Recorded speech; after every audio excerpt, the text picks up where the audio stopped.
Здравствуйте, дорогие наши участницы! Сегодня, как мы и обещали, начинаем серию вебинаров с участием успешных женщин и девушек из разных стран.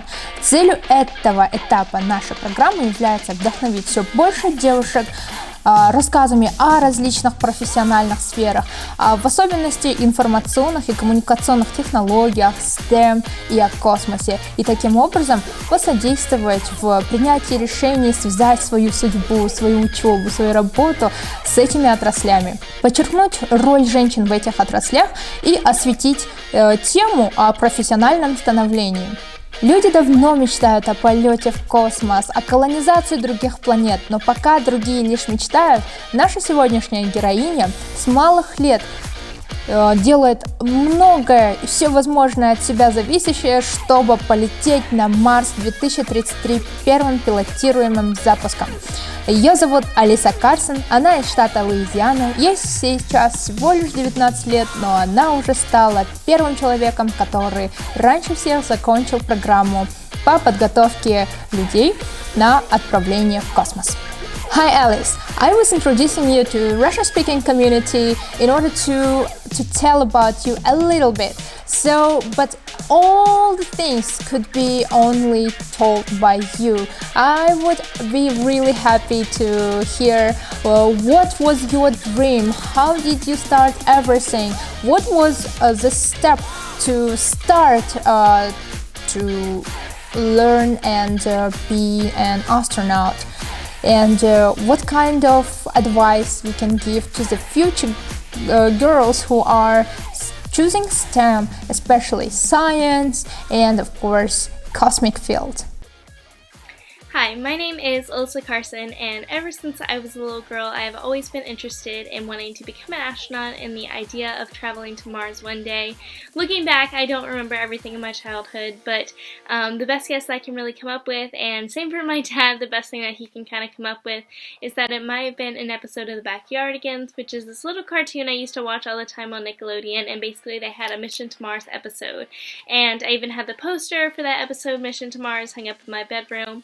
And it's really the only place we can think of as to where I would have heard the word Mars or space or anything like that. So that's kind of where my passion for space began, really just starting to ask questions about space and Mars. And I've developed a love for space and passion for it and wanting to pursue some sort of career in it ever since. So I really started out by just asking for any information I could get about space, whether that was going to the library and looking for books or videos or posters, anything like that.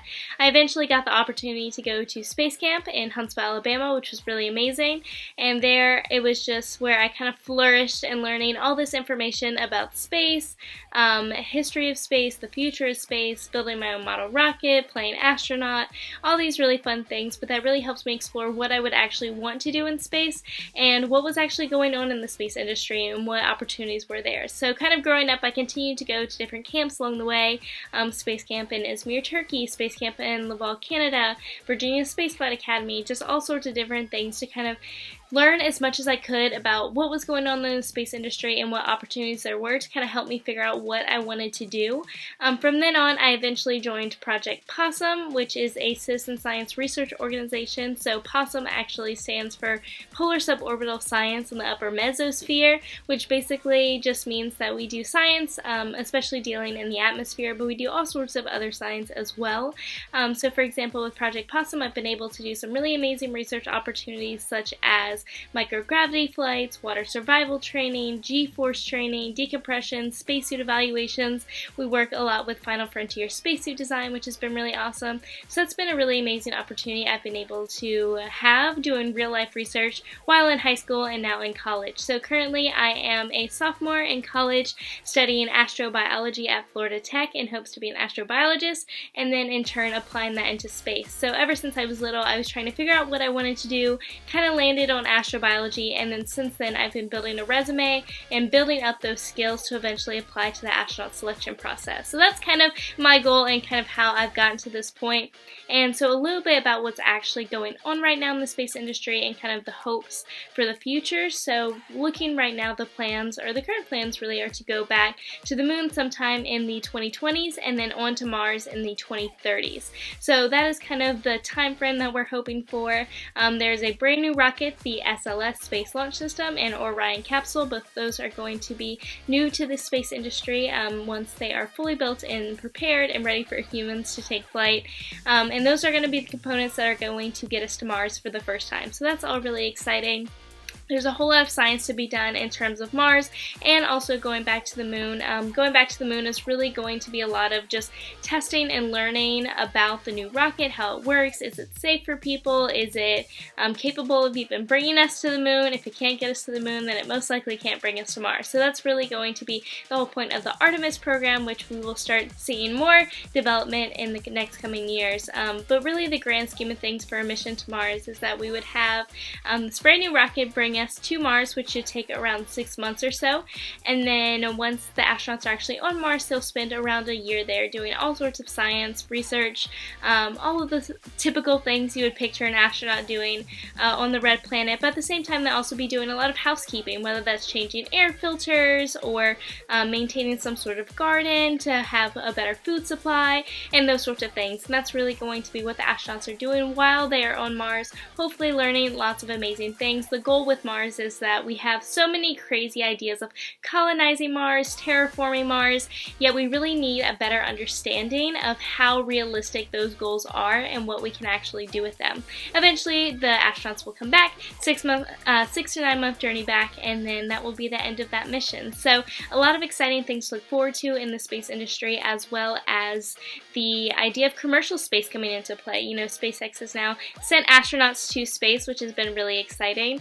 But it's going to be really interesting to see all of that develop, whether SpaceX continues to send astronauts to the International Space Station, whether SpaceX has ideas of going to Mars, Virgin Galactic with space tourism. It's going to be a whole lot of space coming up in the next few years, so that should be something really exciting, especially for those who are interested in pursuing some sort of space career. So the good thing to hear really is that there is going to be a whole lot of opportunities within the space industry.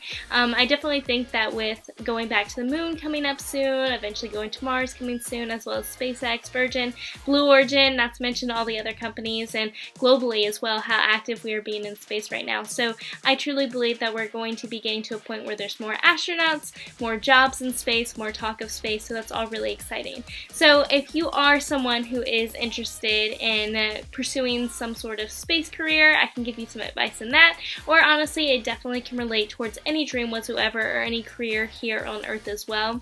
But I want to give a few tips that I've learned through my experiences and hopefully share it with you guys. So definitely the first step is really just deciding what you want your dream to be. There are so many different choices of what we can actually do with our lives, and so a lot of times that can be super intimidating, but it's all about what you're passionate about. I definitely think that it's totally worth being obsessed with whatever you're going into and enjoying what you do. So I do think that we all have a passion for something or an interest for something that we can pursue, and you can kind of look back at school, you know, what are you more interested in, what subjects are you interested in, because something like math can be a math teacher versus an engineer, which are two very different things but both involve math. So you can kind of adventure to all sorts of different careers, especially looking within the space industry. There's a lot of careers that we don't typically think of but are definitely there. You definitely do not have to study some sort of science or STEM major to actually be involved with space. There's a whole lot of psychology involved, journalism, and so much more other majors that you can actually apply to space. There's someone who has to prepare all the food that goes up to the astronauts. There's someone who has to study the food psychology and what astronauts eat and what they eat and when they eat it and how that affects them. So there's a whole lot of opportunities that you guys can look into to actually start finding what you're interested in. So look to kind of connect, you know, if you're interested in food but also interested in space, figure out ways to connect those to do something that you're really going to love. The second bit of advice I can really give you is really to be vocal about what your dreams are. It's so important to tell people what you're interested in doing because you never know where those opportunities are going to come from. So let's say, for example, you're interested in robotics and eventually want to pursue space robotics. That was something totally awesome, and even when you're young, you can get involved in building your own robot, going to robotics competitions, which is already going to start building your resume and getting you well along into a career in robotics. But while you're at those robotics competitions, it's important to tell someone like, hey, yeah, I love building robots, and you know, in the future I hope to get involved in space robotics. And even that little statement or telling someone a little thing that you might be interested in space robotics. They could say, oh, I happen to know someone who knows someone who's interested in space and works in the industry, or someone who actually does that as a job. So you really never know where those opportunities are going to come from. So I really want to encourage you to be vocal about your dreams and tell everyone what you want to do. I know that when I was younger, saying I want to be an astronaut and go to Mars, it sounded like the absolute most crazy thing, but I promise it's becoming more and more of a reality the more I've worked towards it. So don't be afraid to tell people what you want to do, because if it is something that you're passionate about, then you can definitely make it a reality. Now, the third topic that I really want to touch on here is the importance of having some sort of support system or some sort of person in your life that is there to tell you that you can keep going and tell you that you can get to where you want to be. For me, it was really my dad, because when I was younger, saying that I wanted to be an astronaut and go to Mars, he was super encouraging of just telling me, yes, you can do whatever you want to do, and he didn't really have anything else to say but support me and go to camps with me, travel with me, and all of that. So that's been really amazing to have just a constant support.